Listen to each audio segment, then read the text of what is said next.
Au nom du Père et du Fils et du Saint-Esprit, la grâce de Jésus-Christ, notre Seigneur, l'amour de Dieu le Père et la communion de l'Esprit Saint soient toujours avec vous.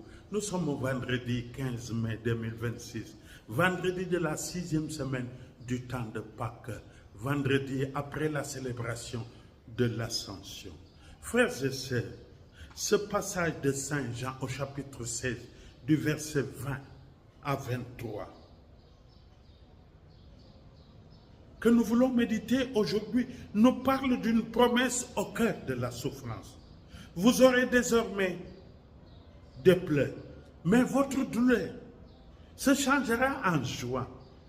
Et vous maintenant, vous avez de la tristesse, mais je vous verrai de nouveau. Et votre cœur se réjouira, et personne ne vous ravira votre joie.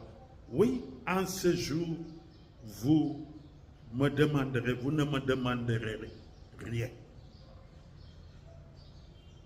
Une souffrance, mais passagère. Jésus ne minimise pas la douleur des disciples, il la reconnaît. Le texte parle de pleurs et de tristesse.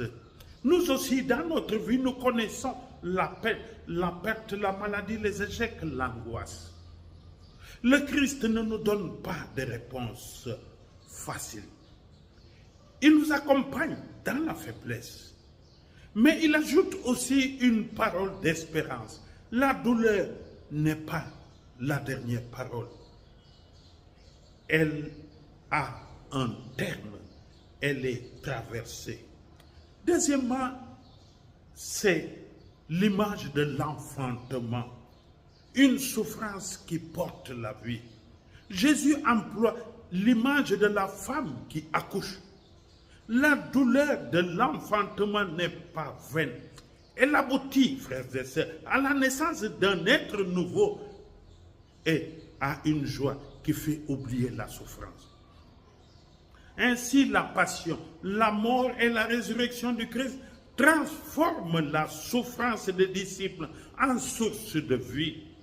Nos épreuves peuvent devenir chemin vers une joie profonde parce que le ressuscité vient à notre rencontre et donne sens à ce que nous endurons. La joie de rencontrer, la joie de la rencontre est le don qui la garantit.